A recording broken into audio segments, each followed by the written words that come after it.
Everyone, welcome to another episode of Independent Artists Unite Song Series. This is a super special show. Tonight, we have the highly animated and instantly lovable James Gray, host of Gray Matters. Welcome.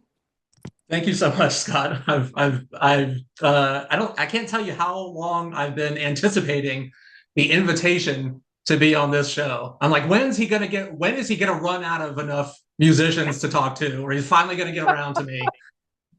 Well, by the way, thank you for mentioning the show on your show today. I was listening here from Denmark, and but you are the second non-musical act guest. I Oh, had cool. on Raven Belasco, and she writes vampire. She does creates this really cool world, the whole vampire world. She writes books, and she and Daphne did a song off of one of her stories. Oh, okay. So I had them Cool. both on at the same time. Yeah. But I wanted to, in case nobody knows about Gray Matter Radio, I Googled Gray Matter Radio, and I am so happy with the description that I found. Oh my God, can I read it? Okay. Hosted by, oh my God, I can't read it. Now I got to get my reading glasses. Let me see if I could see this. Hosted by hyper cool radio micro celebrity James Gray. Gray Matter is an intercool, sub-delicious meatloaf of new wave, post-punk, synth-pop, dark wave, shoegaze, and all related genres. Plus, new music from independent artists every week. That's And that right. That's right. I'm glad that they finally updated it. It was the previous description had something about like Ambien driving your Caprice Classic through a crowded farmers market or something like that. I can't remember what it was, but yeah, I'm glad the description got updated to and really to reflect more. I think what the show is about now as opposed to what it was when I started. Um, when did you start, by the way? Like give us well, the story of Gray Matter. I've been on the air cumulatively for about 8 years. There was a 2.5 year break in there, but I'm what you call a late bloomer, which is a kind of a polite euphemism for didn't get his shit together until later in life. So I'm still trying to get mine together. so I didn't go to college until I was in my early 30s.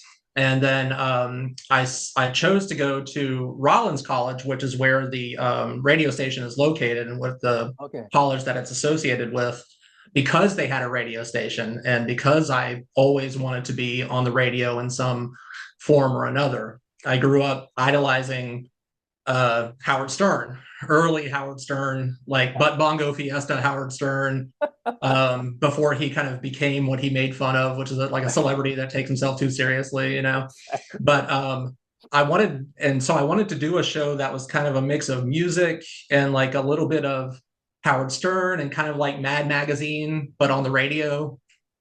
And so it was supposed to be a little bit more kind of abstract and whimsical, and the music didn't really have a focus. It was just kind of whatever I wanted it to be and things that I was interested in. But over the years, it really did become more of a focus on, what they call classic alternative, I guess. So stuff primarily from the late 70s, obviously the 80s, centered mainly around the 80s, but punk, post-punk, new wave, synth pop, all of the other related genres within that, dark wave stuff, death rock stuff.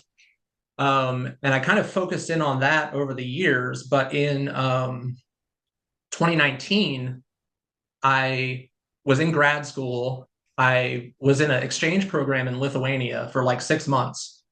And I went over there and I had Oh, an interesting. experience like I'd never had before. It was tremendous. And like here I was 38 years old or whatever it was, um, experiencing, you know, kind of life on my own, like untethered to anything else in another country. Luckily, if I didn't open my mouth, nobody knew I wasn't from there because I look like everybody in Lithuania, tall and blonde, right? But had a great experience over there, and listening to different types of music over there, coming up with different ideas for my radio show that I was going to implement when I came back. Mm. Unfortunately, when I came back, I had a doctor's appointment and some blood work, and I learned that my kidneys were failing. I was at like 5% function or something like that. Wow. And I had to go on dialysis for 2 years. So dialysis is a nightmare. I'm sure I don't have to tell, I'm sure you get the picture. It's not pleasant. Ultimately, I had a kidney transplant and a pancreas transplant. I got both of those things done at the same time. And that was about 4 years ago. Now everything's fine. Coming back to the radio show, which I was fortunate enough to do, really did focus me in on the types of music that I wanted to play, and also kind of what I wanted the show to be. Mm. And through really Instagram, I was encouraged by the station management to have an Instagram, so they could share, they could help promote my show. And it was through Instagram that I kind of met the people involved in your scene. It was James K. Ultra. It was you. It was post Looperish. It was Kid Barrett, Arkham Sunset. It was, Weary Smiles, all of these guys.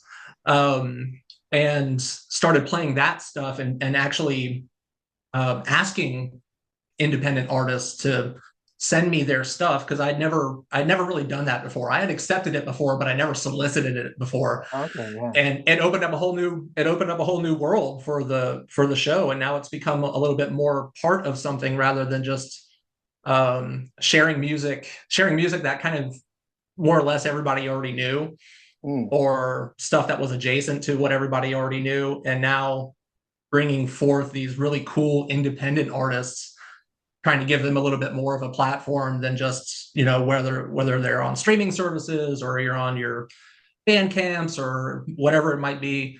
And like, here's terrestrial radio, here's radio that you might listen to just when you're out in your car, when you're doing your job or whatever it might be.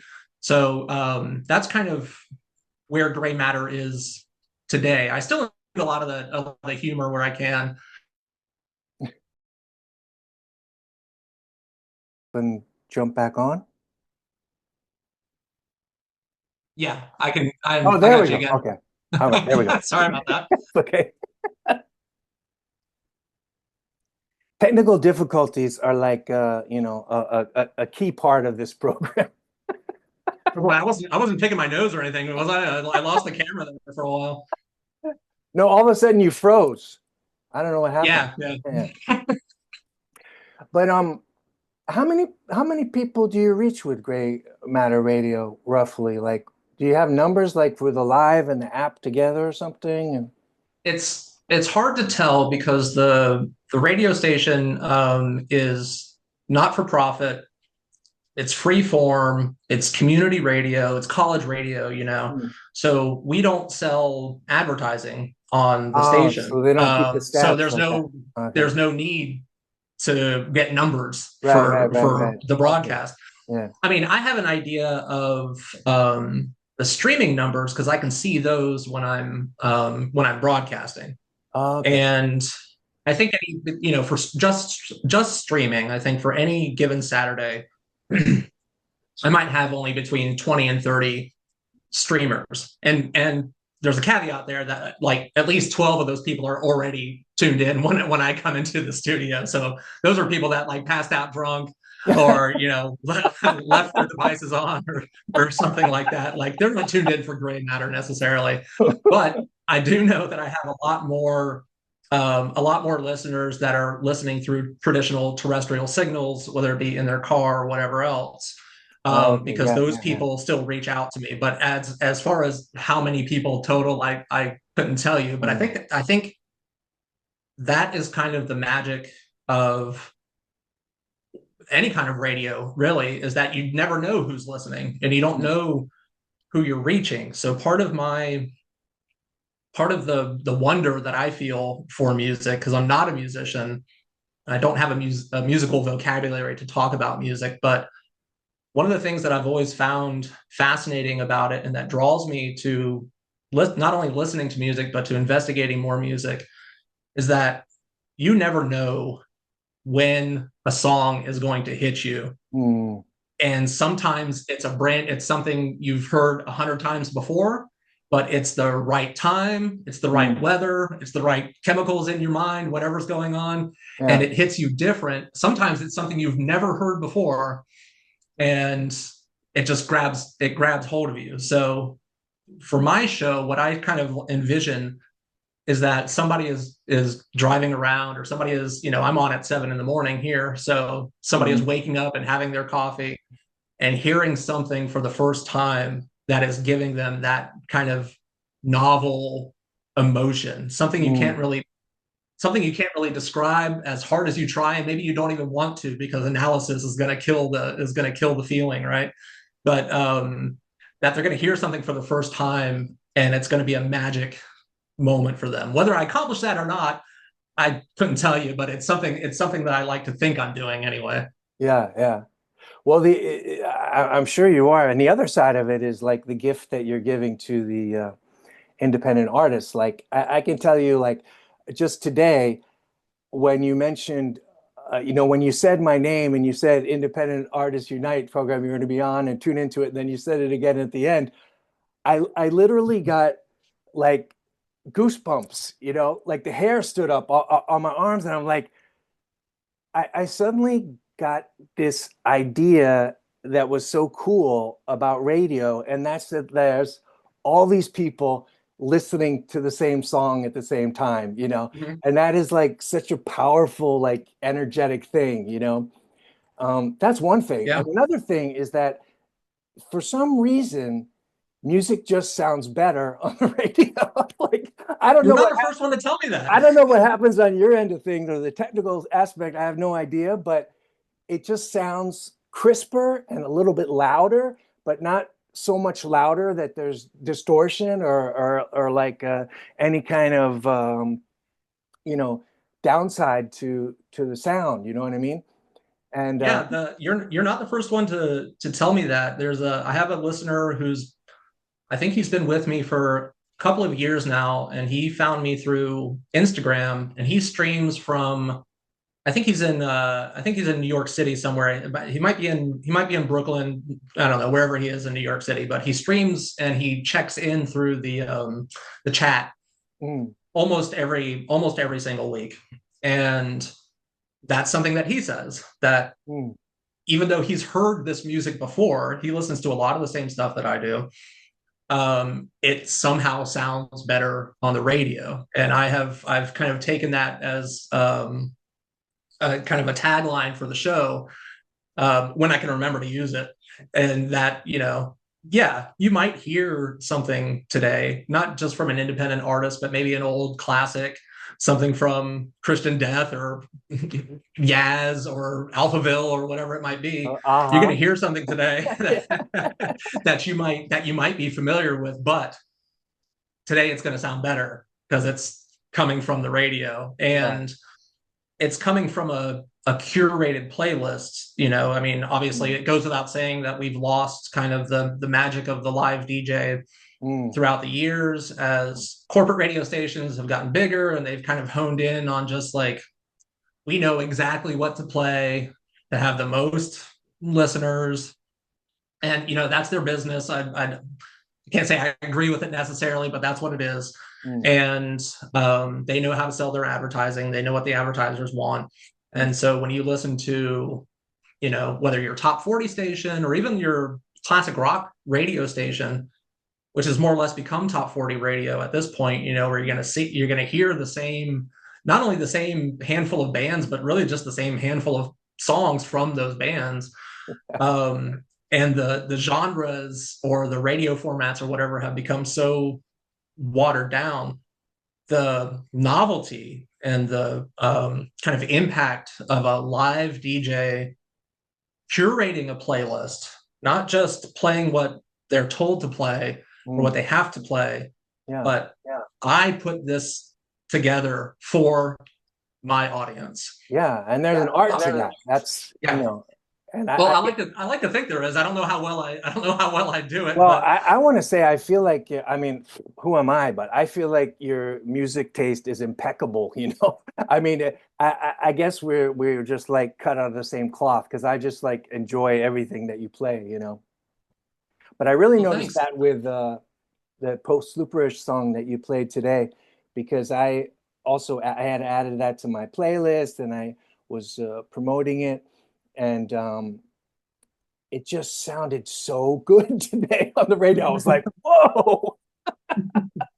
So Well, it helps. that's a great experience to give artists, you know, because like artists don't get played on the I mean, the most independent artists, you know, they may not ever hear themselves on the radio, you know. I remember like when I was in bands in the 90s in New York City, it was like getting on WLIR, you know, was the alternative station out of Long Island, and that was like the holy grail, you know.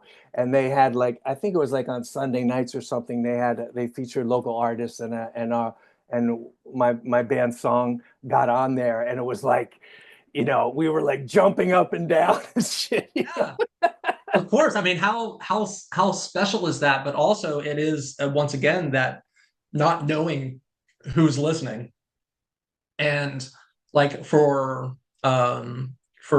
streaming services and your things like your Bandcamp or whatever else, a lot of that is like, especially for independent artists and ones that don't have a tremendous amount of listenership, that's something you really kind of have to seek out to Mm. find. Yeah. Now, to be fair, I mean, criticisms of well-founded criticisms of Spotify and places like that are, you know, all of that considered, it still is a good place to discover some of these artists. I've discovered a lot of them through the streaming service because I put, you know, I find one thing that I like and I create the station, and then through the station I find all this other stuff. I played a couple of artists on the show today that I wouldn't have known about if it weren't for that streaming service. So all of that other stuff, of course, it's there, and Yeah. it's risible and it's criticizable and it's all of that stuff. But in terms of discovering new artists, it has been a fantastic tool. Um, Yeah. and then reaching out to them. Sometimes they reach out to me. Sometimes I reach out to them. And it's not your music's already on. Your music is already out there, right? But I always make sure to reach out to the artist and tell them, I'm playing your track today on my radio show. Mm. Sometimes they couldn't care less or could care less or not, whatever. Like they don't care. It's like, hey, thanks, fine, whatever. But sometimes it is very much like, oh, thanks. That's so cool. Because with radio and traditional radio, terrestrial radio, you're getting it out to who knows how many people who might not otherwise find it. And I think with the amount of it's magical, really, because independent artists have so much freedom now, and they're not chained to just like studio time. They're not chained to record contracts, right? You have a lot more freedom and technology to make your own music and make it sound the way that you want, and then also put it out there. You don't need all these other steps along the way. Yeah. But because of that accessibility, now there's like so much more of it out there. Mm. And I try to find the stuff that I like and that I think fits with my show and get it out there. I mean, it's a college radio station. Again, the listenership is probably small from week to week, but it's still different, and it still has impact beyond the other platforms for independent artists, you know?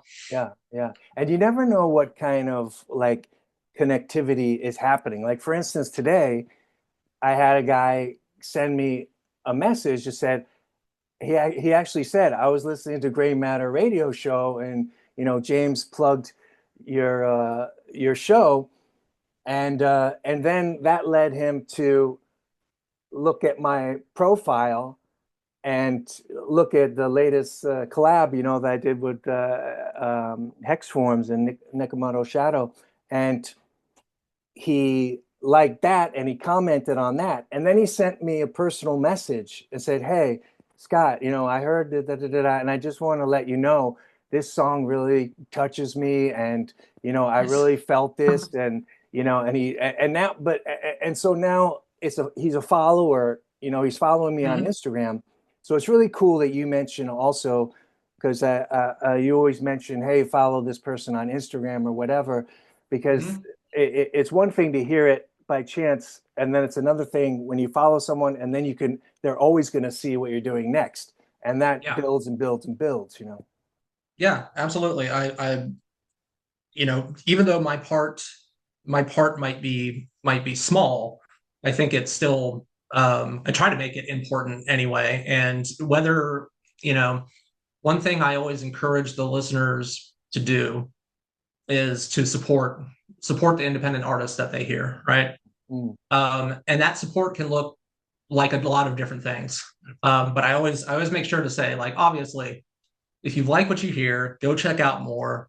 And then, finances allowing, go and go and drop a couple of bucks Yeah. on Bandcamp or Yeah. wherever they're selling their stuff. Like, go and support them. But if you can't support them financially, which is understandable, certainly, at least send them a message through their social media. They all have social media, and they're all, for the most part, perfectly accessible, and would love to hear feedback.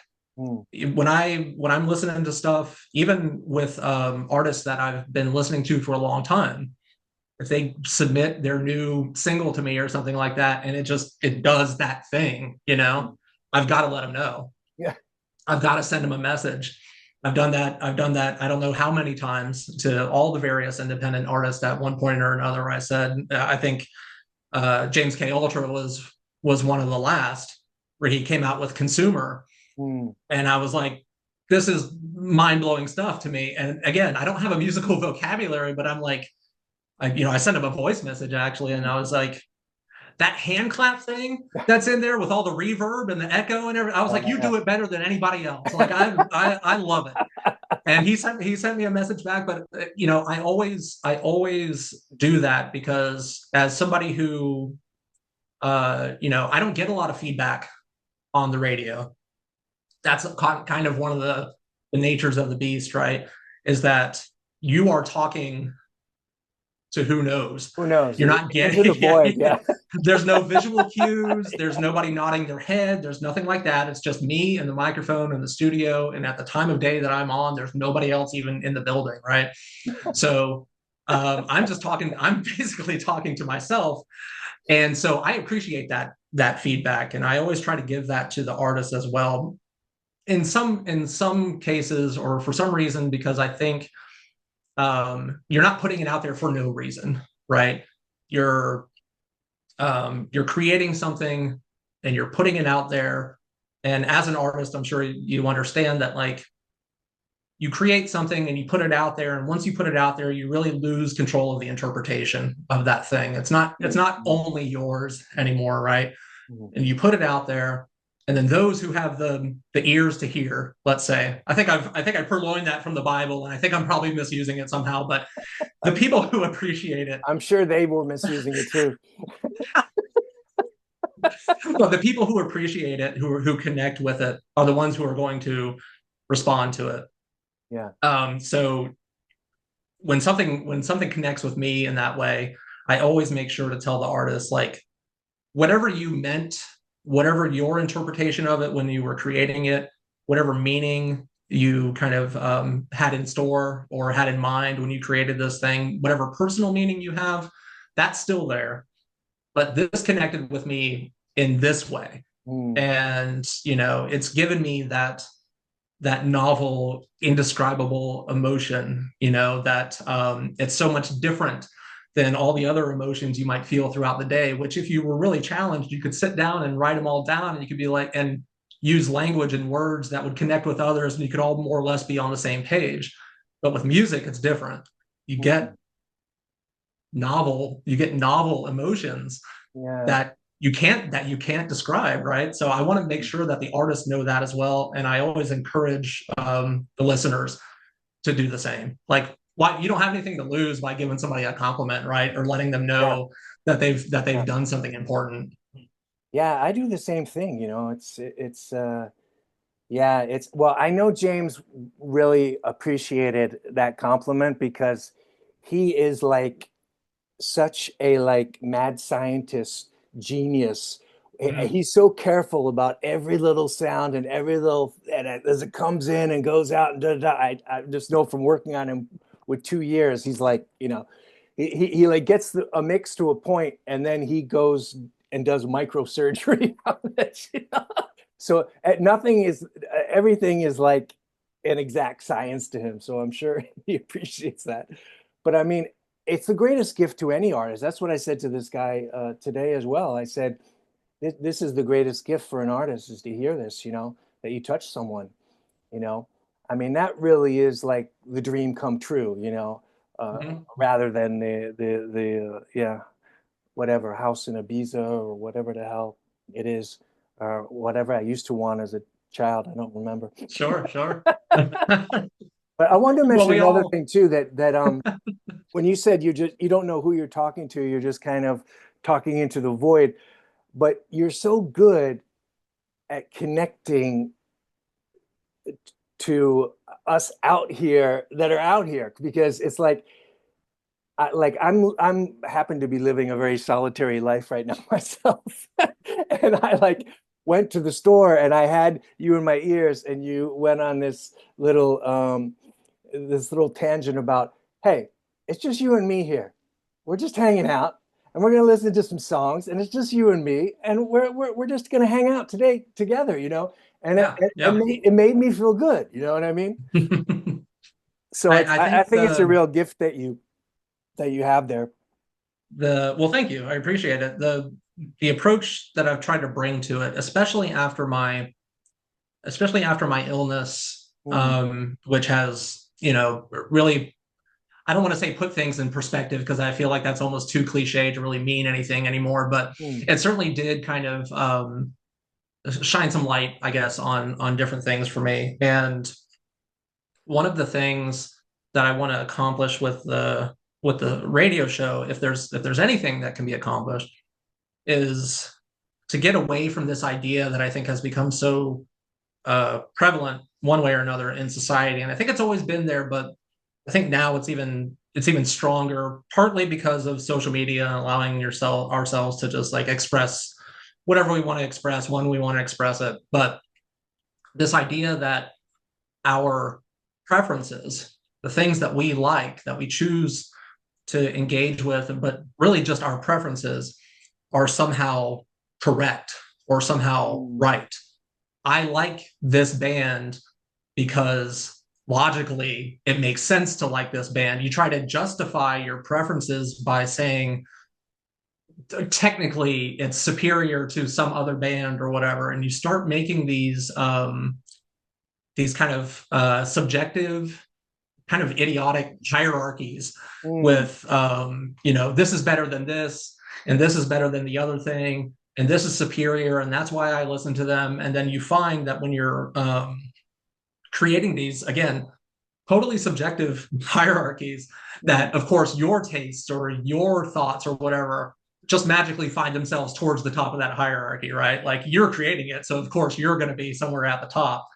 um and I don't like that. mm, I like what I like, and I want to share what I like. And then when I share what I like, I know that people who like the same thing are going to find their way there. I don't need to express the music on my show as in any way superior. mm, I'm not superior. I mean, I have a regular 9 to 5 job, and then I'm a volunteer radio DJ on a college radio station, like I'm not superior anyway. I don't view myself that way, and I don't view the music that I put on the show as superior in any other way than just to be my preference. mm, And it's the stuff that I like, it's the stuff that connects with me. So when I put it out there, I'm looking for people who also connect with it, not not people who are making these judgments about the music. Now, mm, I will say that I like to have a little fun making fun of music sometimes and the eccentricities and stuff within it. I mean, I'm in Florida. This is the land of Jimmy Buffett, you know, maybe one of the most kind of cartoonishly idiotic. Like I don't know, I I don't like it, right? But it's just not for me. Yeah. I like to have fun poking fun, but I will never say that something that brings you joy shouldn't bring you joy.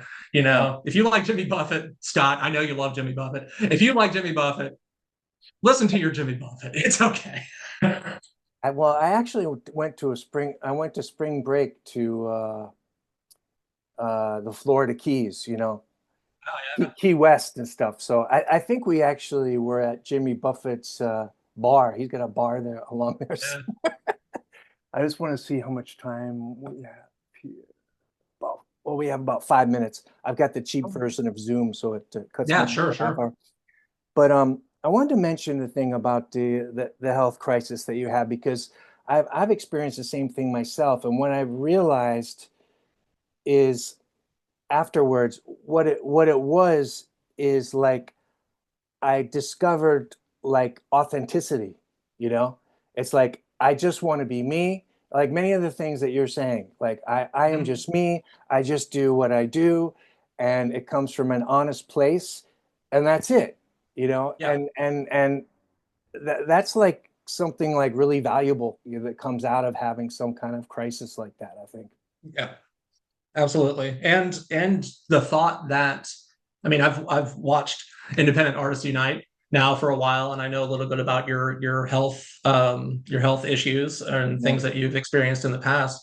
In my case, you know, I have a transplant, and those didn't come from a live person. Oh yeah. Somebody died, and now I have their organs, you know.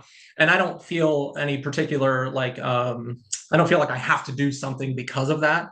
But I Mm, also know that I wouldn't have these if somebody didn't lose their life through some unfortunate circumstance, right? mm, Now that authenticity, I think, comes through a little bit more. Having the experience that I've had, and just realizing that some of that other stuff, you know, artifice is fun when you're on the stage, and artifice is fun when you're making art and you're kind of creating a persona. mm.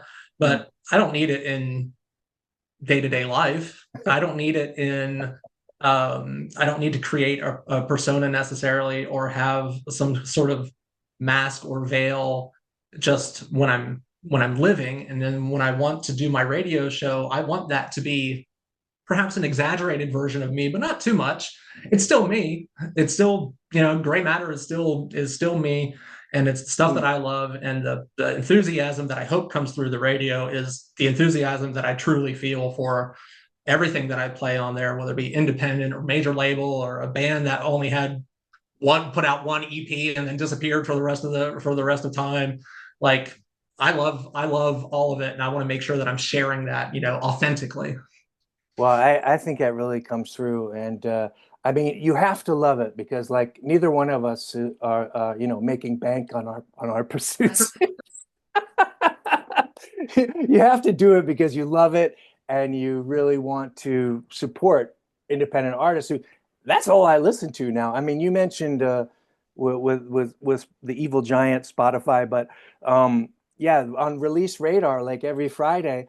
I listen to Release Radar because the algorithm throws other kind of dark Yeah. synth, dark wave bands in there, you know, Yep. that I might like, you know. So I've discovered a lot of people that way, and so yeah. But man, this half hour really flew by. I know. Thank you Well, so much for doing this, man. I know we're at the end here. If my appearance hasn't killed your numbers, I would be happy to be to come back. I've enjoyed chatting with you. I love talking about music, you know.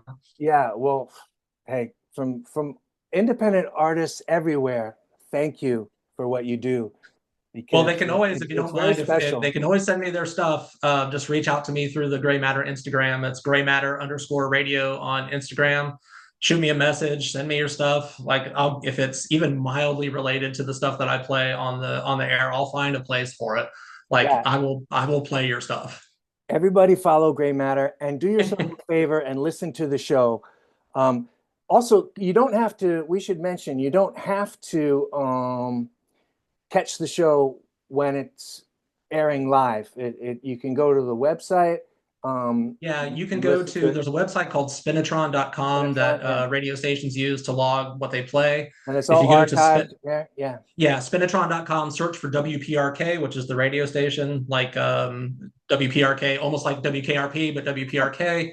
Search for that, and from there you can find Gray Matter, and you can listen to 2 weeks worth of recorded shows. That's all the server has space for, because they record all of the different shows on the station. So 24/7, it's recording the show. So you can listen to 2 weeks worth of recordings. So if you miss something, you want to revisit something, if you have love for the people in your life, you can share the show with them. If you have hate for your enemies, you can also share the show with them. But it's all there, And there's an spinatron.com, app and too, search right? for WPRK. What's that? There's an app too. Is that WPRK Yeah, app? yeah. There's an app. I don't really know too much about the app, other than you can listen to the station on your whatever your device is. Okay. But I don't know if I don't know if it keeps the recordings on there or not. So Spinatron is definitely your like go-to for the recordings. Okay. All right. Well, thank you so much, James. I really enjoyed talking to you. Yeah, and please come back again. Yeah. Yeah, absolutely. I really appreciate it, man. And I'll catch you on Saturdays, 1 o'clock Yeah, Denmark time. I love it. Take care. Take care.